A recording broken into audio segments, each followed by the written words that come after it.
네, 10월 17일 멤버십 번개 라이브 시작하도록 하겠습니다.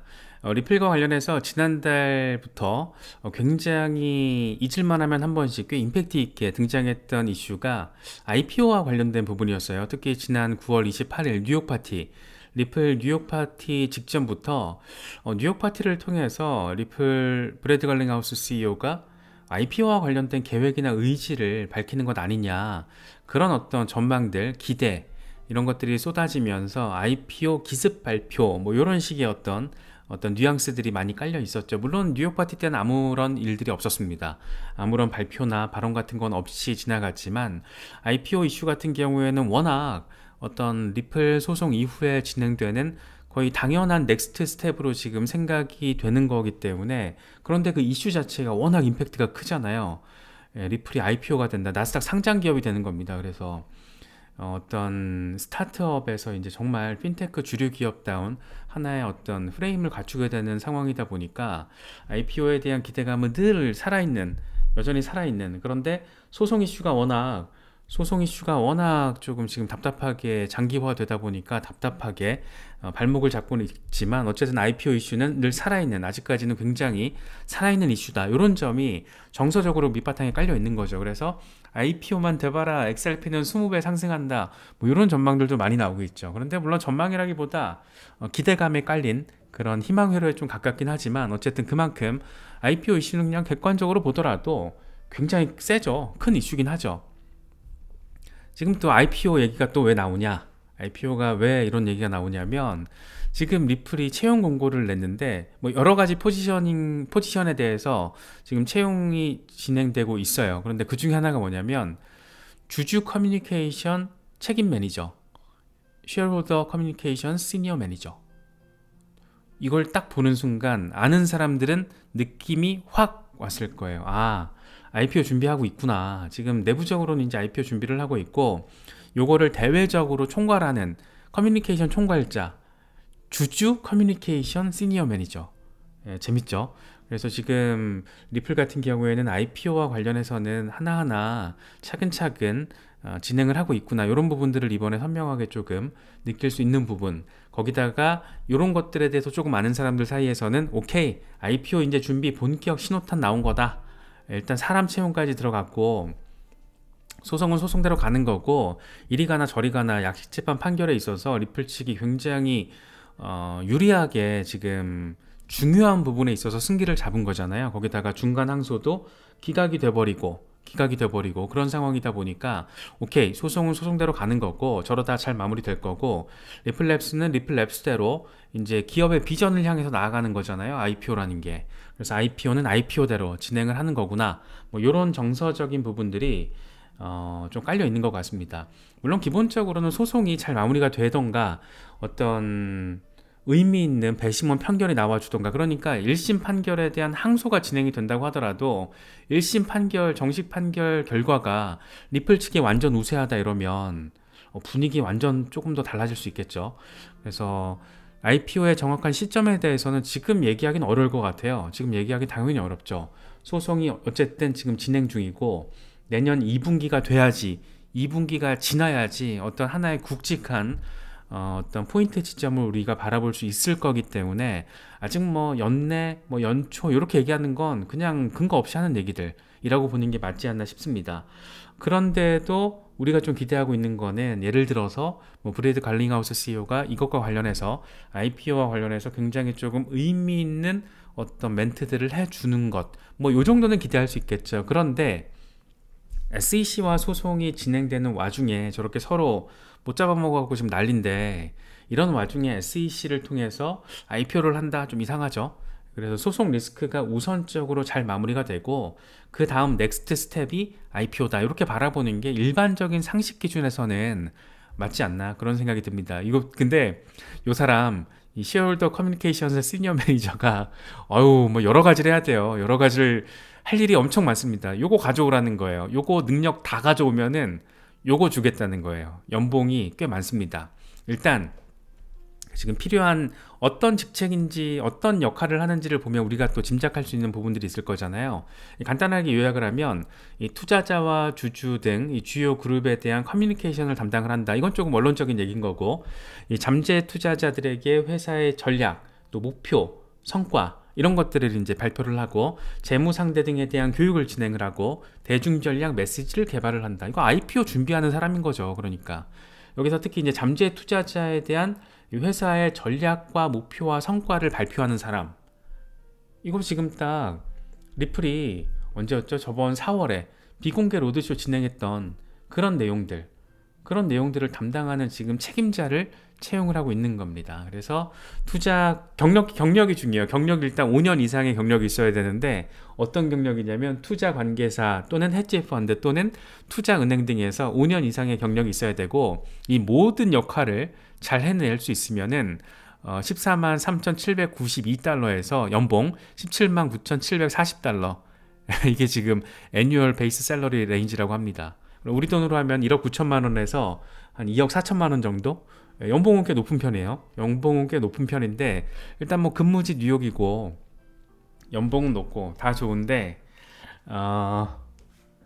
상당히 빡센 일이죠. 이거 굉장히 지금 중요한 일이고, 뭐 다 해야 돼. 5만 가지 걸 다 해야 돼요. 뭐 PR도 해야 되고, 뭐 5만 가지 것들 다 할 줄 아는 사람이어야 되는데, 뭐 그래서 좀 연봉을 이렇게 조금 괜찮게 책정을 하지 않았나, 그렇게 생각이 됩니다. 어쨌든 이걸 지금 한다라는 거는, 이런 사람을 지금 채용을 하려고 이렇게 디테일하게 빡센 역할을 담당할 사람을 지금 구한다라는 거는, 리플도 소송 이후를 대비를 하고 있는 거죠. 소송 이후를 대비를 하고 있는 거고, 소송만 뭐 모르겠습니다. 오늘 보니까 게리 겐슬러가 이제 AI가 금융 위기를 불러일으킬 것이다, 이렇게 약간 초점을 크립토 암호화폐 조지다가 약간 AI까지 조지려는 초점이 조금 전환된 것도 좀 느껴지더라고요. 그래서 사실 게리 겐슬러 같은 경우에는 이제 집에 갈 짐을 싸야 되는 사람인데, 어쨌든 그냥 관심도는 보이고 있습니다. 공개적으로. 지금 이번에 아크 인베스트 돈나무언니 캐시 우드가 그런 얘기를 했잖아요. 우리가 계속 ETF 관련해서 이야기를 진행을 하다 보니까 SEC 직원들은 비트코인 현물 ETF에 대한 이해도가 굉장히 높아서 놀랐다. 지금 이게 승인이 안 되는 건 딱 하나, 게리 겐슬러 때문이다, 이렇게까지 얘기를 하더라고요. 그래서 게리 겐슬러는 지금 어떤 이 산업 전반에 있어서 하등 도움이 안 되는 그런 역할을 하고 있다라고 평가를 대내외적으로 국내외 할 것 없이, 하다못해 우리 같은 사람들한테도 지금 욕 얻어먹고 있는 거잖아요. 그래서 어쨌든 정리를 하면, 게리 겐슬러가 떠나게 되면 SEC 내부적으로 정상적으로 사고를 하는 사람들이 있다라고 하고, 사실 리플 소송 같은 경우에는 지금 법원에서도 계속 딴지를 걸고, 하다못해 SEC가 중간 항소를 원하는데 그거 기각시켜 버리잖아요. 예, 그런 상황이다 보니까 어떤 소송 전만 치르면 SEC가 바보가 되는 그런 상황이라서, 게리 겐슬러가 바뀌는, 그러니까 SEC 위원장이 교체되는 시기, 또 그 계기가 되는 게 또 내년 대선이 있잖아요. 미국 대선이 있어서 아마 내년을 중심으로 기점으로 뭔가 의미 있는 전환점이 마련되지 않을까라는 생각이 먼저 들고, 특히 이번에 보니까 트럼프가 바이든 지지율보다 높게 나왔더라고요. 그래서 미국이란 나라도 아무튼 재밌긴 한데, 재미있는 나라긴 한데, 어쨌든 우리한테 중요한 거는 리플 소송이 잘 마무리될 가능성에 대한 기대감이 상당히 높아진 상황이고, 여기에 더해서 소송이 잘 마무리가 되면 그 다음은 당연히 IPO인데, IPO와 관련된 준비들이 이렇게 진행이 되고 있다, 이렇게 좀 살펴볼 수가 있죠. 또 한 가지 이제 우리가 IPO와 관련해서 이미 좀 짚어봤던 건데, 이미 4월에 비공개 로드쇼를 진행을 했습니다. 이 비공개 로드쇼라는 거는 월가에서 잠재적인 투자자들을 대상으로 불러서 이제 마케팅 이벤트를 진행을 한 건데, 예를 들면 이번에 지금 채용하려는 사람들도, 이런 시니어 매니저도 요 역할까지 이제 담당을 하게 될, 이런 거 하면 이제 이런 행사 담당자 역할도 하겠죠. 그래서 그런 것도 이미 지금 4월에 진행을 했고, 요때 월가에서 이름 들으면 알만한 투자자들 다 왔다는 거 아니에요. 엘레노어 테렛이 전달한 얘기입니다. 그래서 다 왔던 것으로, 상당히 많이 왔던 것으로 전해지고 있고, 특히 이제 지금 리플랩스 자체가 대차 대조표를 보면 10억 달러 이상의 현금을 보유하고 있다고 합니다. 그러니까 IPO를 진행하기에 지금 총알이 준비가 있다는 거죠. 그리고 소송이 마무리가 되면 당연히 수요 모멘텀이 붙을 거고, 소송이 잘 마무리가 되면 리플 측에 더 상대적으로 우호적으로 유리하게 마무리가 되면 당연히 수요는 불붙죠. 그래서 수요 모멘텀이 증가할 가능성, 그래서 여러 가지 지금 긍정적인 부분들이 자리하고 있기 때문에, 다시 말해서 IPO를 하는 데 있어서 굉장히 뭐랄까 최적화된 조건, 이런 거에 근접해 있는 게 지금 리플랩스의 현실이에요. 소송만 빼면, 소송만 잘 해결되면. 그래서 상황에 따라서 소송에 진행되는 상황 뭐 어떻게 될지 모르겠으나 갑자기 난데없이 리플 SEC 합의 이렇게 될지도 모르잖아요. 그런 가능성이 아예 없는 건 아니니까. 가능성이 높진 않겠지만 생각해 볼 수 있는 가능성 카드 중에 하나죠. 그래서 여러 가지 상황들을 종합했을 때 IPO가 조기 진행될 가능성도 있다, 뭐 이런 얘기들 우리가 생각해 볼 수 있고, 특히 이제 4월 비공개 로드쇼 때 분위기 굉장히 뜨거웠다라는 거, 분위기가 굉장히 뜨거웠다라는 것만 놓고 봐도 리플은 일단 시장에 딱 등판만 하면, IPO 물건으로 딱 등판만 하면 이 핀테크 업계에서는 대어로서 취급받을 가능성이 매우 높아 보인다라는 거죠. 그래서 거의 모든 유명 기관 투자자들이 참석했다, 뭐 이것만 놓고 봐도, 이걸 린다 존스가 얘기했던 건데, 리플이 IPO를 조금 조기에 진행하려고 노력을 할 가능성에 대한 근거로 이런 얘기를 합니다. XRP 가격이 낮을 때 IPO를 하는 게 합리적이다. 그래서 XRP 가격이 더 높아지면 시총 자체가 너무 높아져서 이 몸집이 너무 커져버리니까 투자금을 끌어모으는데 부담이 될 수 있다. 다시 말해서 리플랩스가 보유하고 있는 지금 락업된 XRP 물량이 굉장히 많다 보니까, 뭐 물론 이런 것들을 기술적으로 또 대응을 할 수는 있겠죠. 예를 들어서 전격적으로 뭐 소각을 한다던가, 그러면 사실 우리 같은 투자자 입장에서는 좀 반가운 얘기죠. 소각시켜버리면 어쨌든 공급 물량이 더 줄어드는 거니까 이른바 공급 충격을 통해서 가격 반등, 상승에 대한 어떤 기대감을 가질 수 있는 부분이고, 특히 리플랩스의 IPO와 관련해서 이 투자금을 모으는 과정에서도 상당히 조금 부담을 덜 수 있는 부분이기도 해서, 어쨌든 XRP 가격이 너무 높을 때 해버리면 리플랩스도 부담스러울 수 있다, 뭐 이런 점들도 거론되고 있다라는 거 참고하시면 좋을 것 같습니다. 지금 요 며칠 지난주부터 계속해서 얘기가 나오고 있는 게 토큰화, 이 실물 자산 토큰화, 리얼 월드 에셋 토크나이제이션, 그러니까 RWA라고 하잖아요. 그래서 요게 지금 지난주 정도 한 열흘 정도 계속 요 얘기가 요런 방식 저런 방식, 요런 놈들 저런 놈들 통해서 계속해서 나오고 있는데, 이게 지금 왜 중요한지를 좀 종합적으로 종합할 수 있는 어떤 멘트가 나와줘 가지고 제가 좀 정리를 하려고 그러거든요. 일단 리플 레저를 기반으로 한 첫 번째 실물 자산 RWA 프로토콜이 내년이나 후년 초에 나올 수 있다라고 데이비 슈월츠 리플 CTO가 말을 했습니다. 이 실물 자산의 토큰화는 상당한 잠재력을 가지고 있고 관심 있게 지켜보고 있다, 이렇게까지 지금 얘기를 해준 거예요. 그래서 안 그래도 지금 토큰화 이슈와 관련해서는 요 자체가 리플랩스의 굉장히 큰 어떤 화두 덩어리 중에 하나죠. 이 홍콩 통화청과 지금 진행하고 있는 CBDC 프로젝트도 부동산 토큰화잖아요. 부동산을 NFT화 시켜서 이걸 블록체인 기반으로 얼마나 안정적이고 효율적으로 토큰화할 수 있을 것인가, 뭐 이런 게 핵심이다 보니까 리플랩스는 이미 지금 토큰화 기술이 XRP 레저 위에서 구현이 되는 상황인 걸로 우리로서는 해석을 할 수 있을 것 같아요. 그런데 지금 첫 번째 프로토콜이 내년에서 내후년 초 사이에 나올 수 있다라고 지금 리플 CTO가 얘기를 했습니다. 그런데 이거 보면 되게 재밌어요. 지금 실물 자산의 토큰화, 그리고 제목 써 있죠. The Tokenization of Real World Asset (RWA). 이 실물 자산의 토큰화가 얼마나 지금 전폭적이냐면, 제이미 쿠치 블룸버그 애널리스트, 크립토 전문이에요. 이런 얘기를 합니다. 지금 전통 금융 시장이 이 퍼블릭 블록체인에서 발행되는 이 실물 자산 성장을 주도하고 있다. 그렇죠. 우리가 알고 있는 것처럼 JP모건, 블랙록 이런 데가 지금 하고 있잖아요. 특히 이제 미국의 머니마켓 펀드의 토큰화 규모가 올해 초에 1억 달러에서 지금 6억 달러 규모로 6배가 급증했다라고 합니다. 최근에 지금 블랙록이 바클레이스에다가 담보 결제한 것도, 머니마켓 펀드에 있는 주식을 가지고 담보 결제한 것도 요거거든요. 그러니까 MMF 토큰화 규모에 들어가는 거죠. 그래서 이게 지금 엄청 빠르게 지금 성장하고 있다라는 거를 우리가 바라볼 수 있고, 또 한 가지 이거 되게 재밌게 느껴졌었는데, 지금 주로 이게 토큰화가 이루어지는 플랫폼이 이더리움이랑 스텔라, 그리고 폴리곤이라는 겁니다. 그래서 NFT와 게임파이, RWA, 토큰화 초기 성장 단계가 맞지만 엄청난 잠재력을 가지고 있다. 조금 전에 JB 슈월츠가 했던 말이랑 똑같은 얘기죠.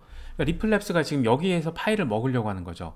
이 파일을 먹으려고 오케이, 지금 토큰화와 관련해서 여기에 우리가 들어갈 게 있지, 들어갈 기술력이 있지. 특히 이제 스텔라가 들어가 있다라는 거는 리플도 똑같이 구현할 수 있다라는 거거든요. 그래서 이더리움의 영역도 마찬가지고, 다만 이제 스텔라 자체가 리플에서 XRP 대처에서 하드포크가 된 거다 보니까 리플의 어떤 다음 먹거리 시장으로 지금 RWA가 어떤 타겟팅이 돼 있다, 뭐 이렇게도 바라볼 수 있을 것 같아요. 그래서 이런 것들이 IPO 전에 잘 이루어진다라면 상당히 재밌을 것 같아요. 그런데 좀 아쉬운 부분은 그런 거죠. 왜 기업들이, 전통 금융기관들이 리플이 아닌 스텔라와 이더리움 이런 프로젝트들, 폴리곤을 선택을 한 것일까, 이런 거에 대한 궁금증을 갖는데, 아무래도 소송 리스크가 조금 악재가 아닐까, 그거 말고는 사실 생각해 볼 게 없는 것 같아요.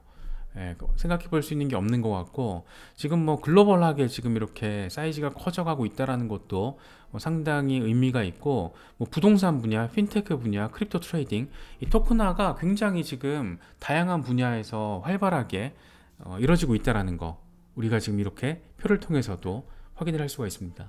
저는 개인적으로는 미국에서 이 머니마켓 펀드 토큰화 규모가 올해 초만 해도 1억 달러 규모였던 게 지금 현재 6억 달러 이렇게까지 크게 폭발했다라는 게 상당히 조금 놀랍게 느껴지기도 했습니다.